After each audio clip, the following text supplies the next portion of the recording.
minor malicious compliance that felt really satisfying. At 17F, I'm a very outgoing person.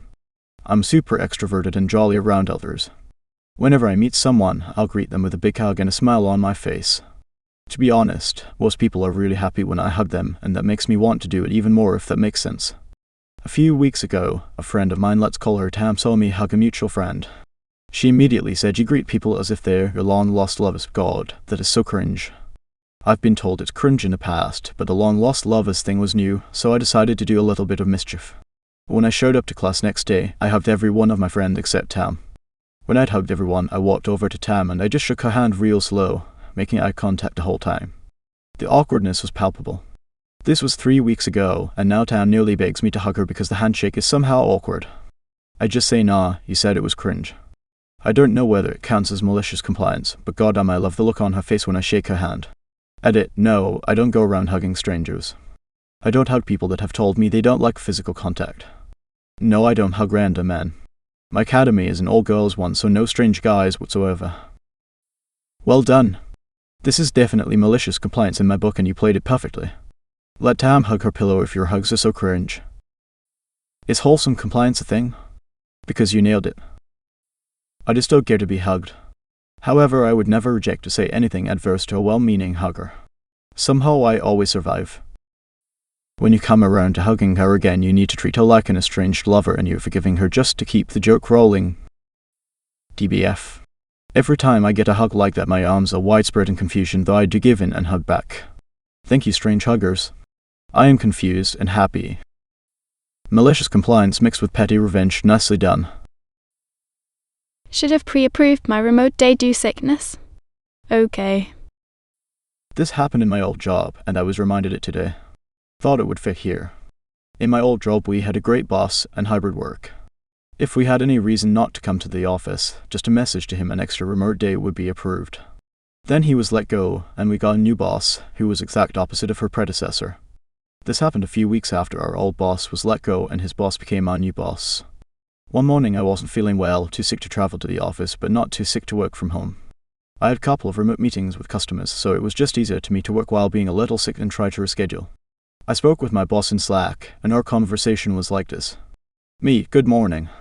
I have a sore throat and a slight fever. I'll be working from home today, so no need to reschedule anything. Boss, our employee handbook clearly states that remote days are Tuesday and Thursday, and exceptions need a pre-approved by the manager. I was pissed. Is she really trying to force me to the office even I'm sick? Or what was her motive? But then it hit me, it doesn't matter, and our discussion continued. Me, oh, sorry, that's true. Me, I have a sore throat and a slight fever. I'm unable to come to the office, so I'm taking a sick day. Could you ask someone to reschedule the meetings with customer and customer B, since I'm recovering at home at least for today? Me, the employee handbook states that I can take 3 sick days in a row without a doctor's note.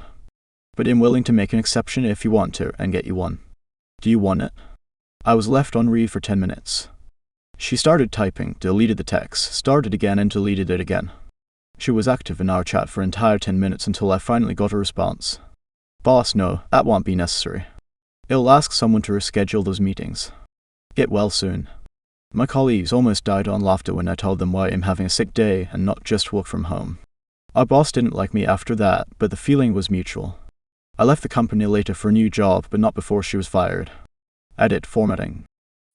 Yeah, I worked for a company that wanted to do the whole come into the office part of the week thing for a bunch of us who were hired purely remote since the pre-pandemic days. The entire department, even going as far as 4 levels above me in the chain, hated the idea, and we all pushed back.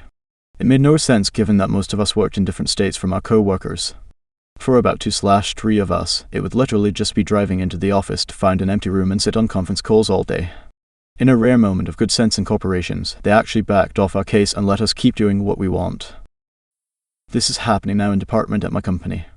Everybody has been pressured to come back to the office 3 weeks a week using TWTH, the idea being that then everyone is together and can communicate freely, brainstorm in person, all that good stuff that comes when people are all in the office at the same time. Which I personally agree with. A colleague felt like he did, and didn't want to fall behind, so she said she was going to WFH on one of the days.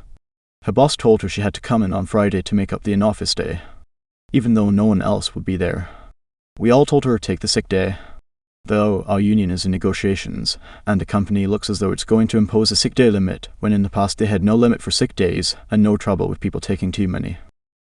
Same thing happened to me but during COVID. I had COVID, but I was fine to work from home. I work in IT, so I told the boss I need to work from home. Cue boss trying to force me to the office anyway. So I went to the doctor and took the whole week sick leave instead. Sick leave is unlimited in this country. Manglement at its best.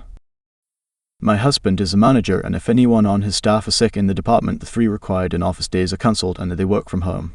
If serious illness sometimes, he tells his whole team to stay home so it doesn't spread. They are also flexible. If a meeting changes or if you have appointments, you can switch your days. What a perfect ending. When look it up backfires beautifully. Don't be greedy.